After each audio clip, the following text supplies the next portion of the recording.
We're still working with authorities to confirm the details, the nature of this incident. We have just learned moments ago from DCI that this is indeed an officer-involved shooting. You've seen plows going in and out of here, as you can see one approaching here behind me, going out right now to go clear out those roads. For my right shoulder here, there is an active police presence still going on. We've been here for the last hour and a half. You can see right here behind me 4 crosses representing the names of the lives lost. He was actually doing some work in his garage when his son came up to him and was like, hey, there's a tornado about to run right through our house. That's when he walked over, tried to make it down to the basement. The Wisconsin GOP says Harris's visit is more about campaigning rather than touting the administration's expansion of apprenticeship programs. This is where a 17-year-old was shot just outside this very store. Very few travelers continue to file in and out of the airport as we speak. Officials now telling us that there's been nearly $2.5 million in damage across Rock County. The boy's mother, Kiana Sims, never thought she would be in this situation. She lost her 2 sons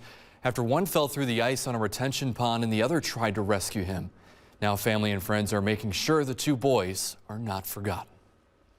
Rest in peace, we love you. We love you. Dozens gathering in Sun Prairie Thursday in honor of 8-year-old Legend Sims and 6-year-old Antoine Amos Jr. Last week, the 2 brothers had just gotten off their school bus at the Wildwood Apartments and died after falling through the ice on a retention pond just outside their home. Today was the first day that I actually drove past this pond, and I just started bawling. Kiana Sims is the mother of the 2 boys. I just wish I would have got out here sooner and I would have jumped in. Kiana believes more could have been done to help save her sons as bystanders watched while they were stuck in the ice. People could see something. Someone could have said stop, even the person that videoed it.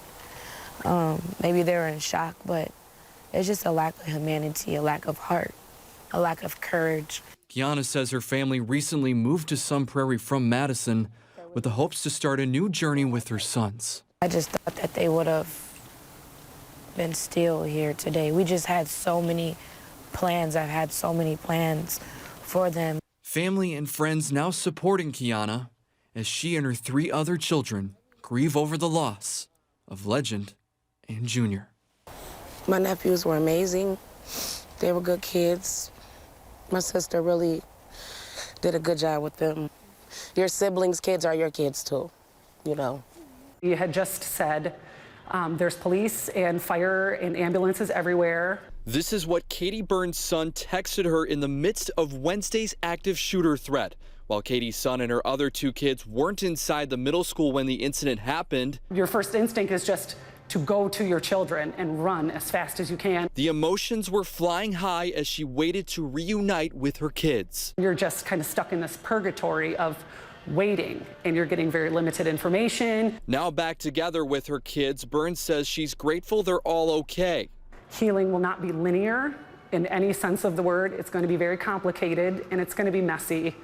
And I think, yeah, gratitude is going to go a long way. Burns says it's important now for the community to move forward together. I love this community. I am so immensely grateful for all of our teachers, support staff. I mean, they really kept calm and took such amazing care of our children under some of the worst circumstances. Cubans head coach Tanner Sheevy wants to continue the success of the legendary Jerry Pettigrew. Pettigrew retired last season after being at the helm of Cuba City for 52 years. He leaves behind over 1,000 career wins and 3 state championships with the Cubans. But now it's Sheevy's turn to win. White to white to white. Tanner Sheevy isn't shying away from high expectations. I'm here to do a job that they hired me to do, and I want to do what he did. The head coach is in his first year with Cuba City, a storied program with a history of winning. Take care of the basketball. The standard left behind set by the now retired Jerry Pettigrew. With the success of Cuba City basketball, there is this added pressure in general, not just the coach, but the kids kind of feel it too. Players like Tyson Richard, who also played for Pettigrew, are embracing this pressure. Being with Coach Pettigrew has been really great, and being with a new coach is definitely going to be special because, you know, it's a new legacy. For the Cubans' head coach, Pettigrew is a lifelong friend. He's served as a mentor for Shivy over the years, and Shivy says he's kept in touch with Pettigrew throughout his first season. He's been very hands-off in terms of he wants me to do my thing, and I really respect him for that. But at the same time, I do reach out and say, okay, like, I need some help here. Will you help me? And so every time we talk, we have a great conversation. Will he coach Cuba City for over 5 decades like his predecessor did? Shivy says probably not, but plans to stay for a while. Shimmy and go. Yep, just like that. I don't want to go anywhere else with the community and support and what he's done. My friends have told me that I have to win 15 games for the next 75 years to match the number of wins that he had. And right now, the Cubans are 7-8 and 5-4 in conference play under Shivy's first season. They have 9 regular season games left to go.